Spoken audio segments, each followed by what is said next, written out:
Everyone, তোমরা কেমন আছো? আশা করছি সবাই ভালো আছো আর আমরাও খুব ভালো আছি। তো সকাল সকাল গোপালকে দেখো সেবা দেওয়া কমপ্লিট হয়ে গেছে, আর এরপরে মা রেডি হয়ে গেল আর সঙ্গে আমরাও রেডি হলাম, কারণ আজকে যাব হচ্ছে আমার ছোট মাসি শাশুড়ির বাড়িতে। ও আচ্ছা, হ্যাঁ হ্যাঁ আমি ভুলেই যাচ্ছি, সরি। আমরা যাচ্ছি হচ্ছে লিটু ঠাম্মার বাড়ি, মানে আমার ছোট মাসি শাশুড়ির বাড়িতে। মাসি না, হ্যাঁ তোমার লিটু ঠাম্মি আমার মাসি, ঠিক আছে। তো আমাদের বেরোতে বেরোতে একটু লেটই হয়ে গেছিলো, প্রায় 9টার সময় আমরা বাড়ি থেকে বেরোলাম। আর এরপরে কিছু দূর যাওয়ার পরে মা একটু চা খেলো আর অংশ একটু ক্রিম বিস্কিট খেলো, কারণ সকালবেলা শুধু অংশ একটু রুটি খেয়েই বেরিয়েছিল, তো ওর খিদে পেয়ে গেছে। তো এরপরে আমরা যাচ্ছি, আর যে ছোট ছোট মিনি ফুলদানিগুলো দেখালাম সেটা গোপালের জন্য নিয়ে যাচ্ছিলাম। ইতো মাসিদের বাড়িতেও না গোপাল রয়েছে, তো সেই জন্য। যা অংশ ঘুমিয়ে পড়েছে, দেখো দেখো অংশ ঘুমিয়ে পড়েছে। এই তোমার জন্ম এইখানটায়? না, হ্যাঁ এই যে ওই দেখালাম, এই যে পুলিশ, এটা পুলিশের গেট। আমি লাটবাগান, এটা ওই যে পাঁচিলের ওপারটাই লাটবাগান।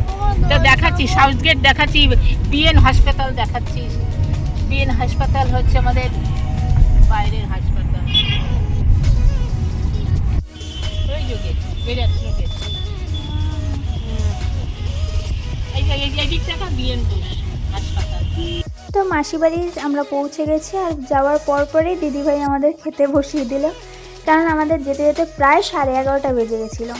আর সেই জন্য দেখো সুন্দর নতুন গুড়, আলুর দম আর পরোটা করে দিয়েছিল। আর এই হচ্ছে আমার দুটো সুন্দর সুন্দর ছোট্ট ছোট্ট কিউটি পাই দুটো, আর খুব মিষ্টি এরা আর খুব মিশুকে। এতদিন পর যে যাচ্ছি, মানে সেরকম কোনো অনেক বাচ্চারা আছে কাছে আসে না, কথা বলে না, বাট ওরা কিন্তু খুব মিশুকে ছিল। তো এরপরে সারাদিন বসে বসে গল্প করলাম, আর গল্প করতে করতে মানে ভিডিও করতেই ভুলে গেছি। তো যাই হোক, দুপুরবেলা খাওয়া দাওয়া করলাম, অনেক কিছু আইটেম করেছিল আমার জন্য দিদিভাই নিজের হাতে, তো বেশ ভালোই লাগলো। এরপরে খেয়ে দিয়ে বিকেলবেলা চলে গেলাম সোদপুরে।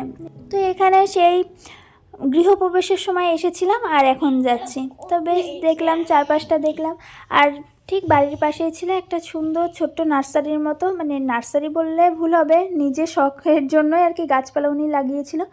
তো সেইখান থেকে বেশ কয়েকটা সুইট লেমন পেলাম আর দুটো কামরাঙাও পেলাম। তো কামরাঙাগুলো কিন্তু বেশ সুন্দর ছিল, মানে খুব মিষ্টি ছিল। আর সুইট লেমনগুলো আমার কাছে মোটামুটি লেগেছে, অতটা ভালো লাগেনি, কিন্তু হ্যাঁ মানে কাঁচা কাঁচা খেয়েছি বলে হয়তো ওরকম লাগছিল।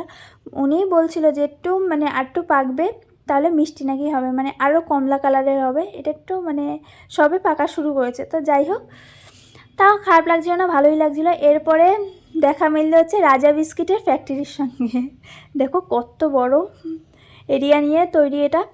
তো এরপরে রাজা বিস্কিটের মানে দেয়াল দেখতে দেখতে চলে গেলাম হচ্ছে আমরা সাই বাবার আশ্রমে। তো সেটা একদম জাস্ট সাইডেই ছিল।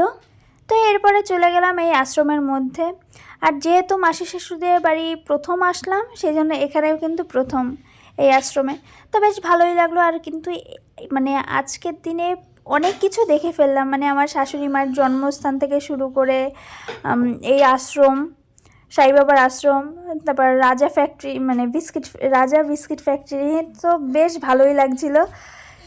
তো এইখানটা না বেশ একটু অন্ধকার অন্ধকার ছিল, কিন্তু যে মানে আশ্রমটার ভেতরে খুব আলো দিয়ে মানে ঝকঝক ঝকঝক করছিল, বেশ ভালোও কিন্তু লাগছিলো। আর আমার যে টাইমে আমি গেলাম ঠিক সেই টাইমেই আর কি আরতি শুরু হয়েছিল, তো থাকতে পারিনি, যেহেতু আমাদের আবার কিছুক্ষণের মধ্যেই আবার বাড়ির উদ্দেশ্যে রওনা দিতে হবে, মানে মাসিদের বাড়িতে গিয়েই আবার চলে আসতে হবে, মাকে নিয়েই গাড়ি করে নিয়ে চলে আসতে হবে তারপরে। সেই জন্য আর বেশিক্ষণ দাঁড়াতে পারিনি, জাস্ট একটুখানি দেখলাম, দেখে একটু ভিডিও করেই চলে আসলাম। তবে তাও যতক্ষণ ছিলাম বেশ ভালোই লাগছিল, আর বেশ লোকজনও ছিল।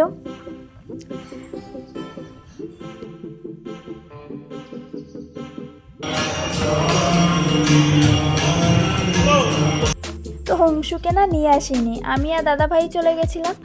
আর অংশু যেহেতু দিদি আর বোনের সঙ্গে বেশ খেয়েছিল, সেই জন্য আর ওকেও ডিস্টার্ব করিনি। তো আমি একা একা দেখে গেলাম আর একটু ভিডিও করে নিলাম, কারণ আমার শাশুড়ি মা আর কি দেখবে। তো সে আসতে পারেনি, তাই ভিডিও করলাম একটু। আর বাড়ি গিয়েই দেখছি, মানে মাসি বাড়িতে গিয়েই দেখছি দিদিভাই আবার ইডলি করছে আর হচ্ছে ধোকলা করছে, মানে বাবার জন্য পাঠিয়ে দেবে, বাবা এগুলো খেতে ভালোবাসে সেই জন্য। তো বেশ বানালো। আর ওইদিকে দেখছি মা এখনও গল্প করছে। তো তাড়াতাড়ি করে রেডি টেডি করে আমরা টিফিন গুছিয়ে চলে আসলাম। তারপর একটু গাড়িতে তেল ভরে নিতে হলো। আর আসার পথে সত্যি সেদিনকার যে এত বিয়ে ছিল, অনেক বিয়ে ছিল, মানে কিছুক্ষণ যেতে না যেতেই গেট দেখছিলাম। আর তারপরে দেখছি দাদা বৌদির বিরিয়ানির লাইন। তো যাই হোক, সব কিছু দেখতে দেখতে বাড়ি চলে আসলাম। আর এখানেই ভিডিওটা এন্ড করছি আজকে। তো ভিডিওটা ভালো লাগলে লাইক, কমেন্ট আর শেয়ার করতে ভুলো না, চ্যানেলটাকে সাবস্ক্রাইব করে নিও। তো আজকের মতো টাটা।